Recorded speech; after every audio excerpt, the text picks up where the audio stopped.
इस अवैध निर्माण की शिकायत मैंने नगर निगम और रायपुर कलेक्टर दोनों को की थी, किंतु देखने में यह आ रहा है कि नगर निगम में इतना भारी मात्रा में भ्रष्टाचार व्याप्त है। एक निजी भूमि स्वामी के द्वारा। आप सोचिए 11,000 वोल्ट टावर के नीचे में कोई नमस्कार दर्शकों, बोल छत्तीसगढ़ में आपका स्वागत है। राजधानी रायपुर के कई क्षेत्रों में अवैध निर्माण देखने को मिल रहा है। ऐसे ही रायपुर पश्चिम विधानसभा क्षेत्र के अंतर्गत आने वाले इस क्षेत्र में अवैध निर्माण के आरोप लग रहे हैं। इसका जीता जागता उदाहरण है भारत माता पानी टंकी और उसके जस्ट पीछे बनने वाला यह दुकान। मैं कैमरा पर्सन से कहूँगा कि ये तीनों दुकान को दिखाए। तीनों दुकानों में निर्माण कार्य लगभग जारी हैं। देख सकते हैं कि रेती का सामान है, गिट्टी का सामान है और अन्य कई तरीके के सामान हैं। मैं बताना चाहूँगा कि इसके पीछे बिजली विभाग है, उसका हाई टेंशन वायर जाता है, बिजली विभाग का हाई टेंशन वायर। मैं बताना चाहूँगा कि यहाँ निर्माण कार्य लगभग जारी है, पूरा होने की कगार पर है। 1-2 हफ्ते बाद यह निर्माण कार्य पूरा भी हो जाएगा। बिजली विभाग के द्वारा हाई टेंशन वायर जो गुढ़ियारी क्षेत्र में बीच सड़क से जाता है, उस लगातार यह निर्माण कार्य जारी है। देख सकते हैं कि यहाँ पर रेत पड़ा हुआ है, गिट्टी पड़ी हुई है और जो प्लास्टर वगैरह है वह भी लगभग पूरा हो चुका है। 1 हफ्ते के अंदर यह दुकान पूरा कंप्लीट हो जाएगा। नगर निगम प्रशासन और क्षेत्र के विधायक विकास उपाध्याय के क्षेत्र का यह इलाका है, रायपुर नगर निगम के तहत आता है। आप देख सकते हैं बिजली विभाग का हाई टेंशन वायर ऊपर से जा रहा है और उसके नीचे यह निर्माण कार्य हुआ है। इस निर्माण कार्य के बारे में जनता कह रही है कि यह अवैध तरीके से हो रहा है।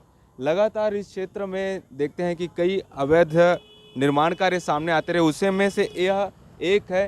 3-3 दुकानें हैं और वह भी हाई टेंशन वायर के नीचे हैं।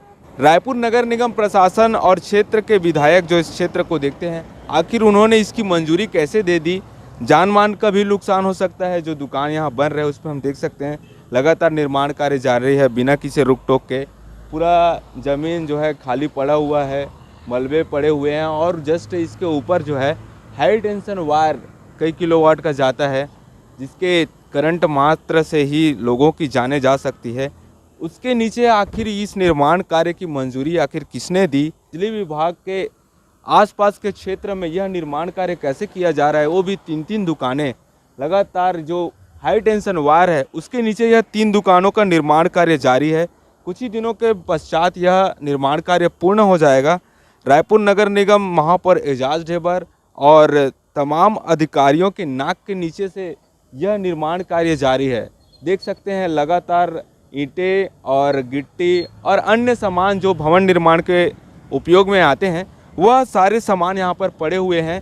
पता नहीं आखिर सरकार और क्षेत्र के विधायक साथ ही नगर निगम महापौर एजाज ढेबर ने क्षेत्र के विकास में यहाँ बीच से सड़क बनाई। कई लोगों ने बताया कि यह पहले काफ़ी छोटा सड़क हुआ करता था जिसे बाद में बड़ा किया गया, लेकिन उसी बीच हाई टेंशन वायर के नीचे देखना होगा कि इस मुद्दे पर जब हम रायपुर नगर निगम के अधिकारियों से एवं अन्य लोगों से, सरकार के प्रतिनिधियों से बात करेंगे तो इसका हल क्या निकलता है।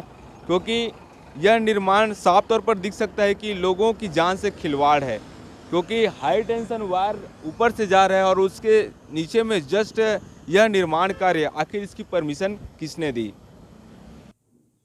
देखिए, ये मामला भारत माता चौक के पास का है और वहाँ पर एक निजी भूमि स्वामी के द्वारा, उनकी निजी स्वामित्व की भूमि है, उनके द्वारा निर्माण का काम किया जा रहा है। निगम से उन्होंने अनुमति नहीं ली और निगम के बगैर अनुमति के निर्माण कार्य उनके द्वारा प्रारंभ करने के कारण हम लोगों ने उनको नोटिस दिया था।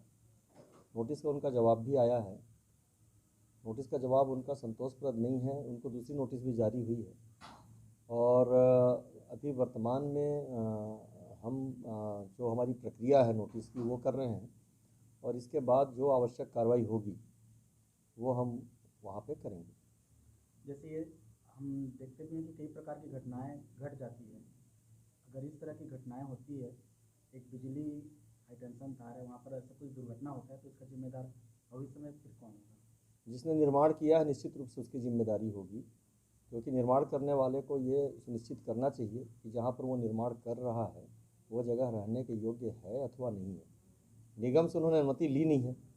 बगैर अनुमति का निर्माण है, इसलिए यदि कोई भी वहाँ पे अप्रिय स्थिति बनती है तो इसके लिए स्वतः वो जिम्मेदार होंगे। इस अवैध निर्माण की शिकायत मैंने नगर निगम और रायपुर कलेक्टर दोनों को की थी, किंतु देखने में यह आ रहा है कि नगर निगम में इतना भारी मात्रा में भ्रष्टाचार व्याप्त है कि अवैध निर्माण के प्रति केवल नोटिस जारी करके अपनी इतिश्री कर रहे हैं और धन का मैं समझता हूं कि कहीं ना कहीं कुछ गलत लेन देन करके उस निर्माण पर कोई कार्रवाई अभी तक नहीं हुई है रोकने के लिए। जो जोन कमिश्नर का भी इस पर बयान आया है, उन्होंने कार्रवाई की बात कही। जोन कमिश्नर से जब मेरी फ़ोन पर चर्चा हुई तो उन्होंने सबसे पहले मुझको ये कहा कि उक्त भूमि यदि शासकीय है तो उसकी जांच संबंधित कलेक्टर या तहसीलदार के माध्यम से होगी, उसके बाद तोड़ने का कार्रवाई आदेश वो देंगे। किंतु जब दूसरी बार बात हुई तो उनका कहना है कि प्रार्थी ने कुछ दस्तावेज मेरे पास जमा किए हैं और यह भूमि चूंकि उसकी खुद की है, अतः यह खुद सिद्ध होता है कि वो उसके अवैध निर्माण है, क्योंकि नक्शा तो पास हो नहीं सकता। वहाँ पर लगभग 11,000 वोल्ट का टावर गया हुआ है, उसके नीचे भूमि का डाइवर्सन होना, नक्शा पास होना, मतलब ये कानून के सख्त खिलाफ है। इस पर आगे क्या रहेगा, क्योंकि आप लोग लगातार शासन प्रशासन निगम के खिलाफ प्रदर्शन करें, चाहे चौपाटी हो चाहे अवैध निर्माण हो, आगे क्या रणनीति रहेगी? मैंने उनको स्पष्ट कहा है, मैं मयंक चतुर्वेदी कमिश्नर से भी जाकर मिला था और मैंने उनको स्पष्ट कहा है कि यदि इसमें कार्रवाई नहीं होगी और शहर में अवैध निर्माण इसी प्रकार से लगातार चलते रहे और वसूली इनकी होती रही तो मैं माननीय उच्च न्यायालय छत्तीसगढ़ की शरण लूँगा और एक दिशा निर्देश वहाँ से जारी करवाऊँगा। कमिश्नर से हमने भी बात की थी, उनका कहना था कि यह निजी भूमि भी यदि हो तो उक्त भूमि के ऊपर टावर गया हुआ है जिसका मुआवजा उस किसान को मिल चुका होगा, और साथ में आप सोचिए 11,000 वोल्ट टावर के नीचे में कोई निर्माण, यदि कोई प्रकार की वहाँ पे घटना होती है, तार टूटता है, किसी प्रकार की किसी व्यक्ति की मृत्यु होती है तो उसका जिम्मेदार कौन होगा? व्यक्ति होगा या जोन कमिश्नर और कमिश्नर होंगे? या फिर किसी प्रकार का कोई दबाव बनाया जा रहा है, क्योंकि ये कलेक्टर की जांच का विषय है। जी, मैं वही कहना चाहता हूं कि यदि भूमि शासकीय है, जैसा कि मेरे संज्ञान में है कि वहाँ शासकीय भूमि है, जो किसान को था उसका मुआवजा लगभग 19 लाख रुपए उसको मिल चुका है, तो यदि शासकीय भूमि है इसकी जांच की जाए और अगर कहीं कब्जा है तो उसके खिलाफ अपराध दर्ज की जाए। यदि उसकी निजी भूमि है तो भी प्रावधान जब सबके लिए नियम बने हैं, मध्य प्रदेश अधिनियम 1956 नगर पालिका की धारा के अंतर्गत भूमि का डाइवर्शन करने के पश्चात ही नक्शा पास होता है, तब निर्माण होता है, अन्यथा उसको तोड़ दिया जाता है, तो तोड़ने की कार्रवाई सुनिश्चित की जाए।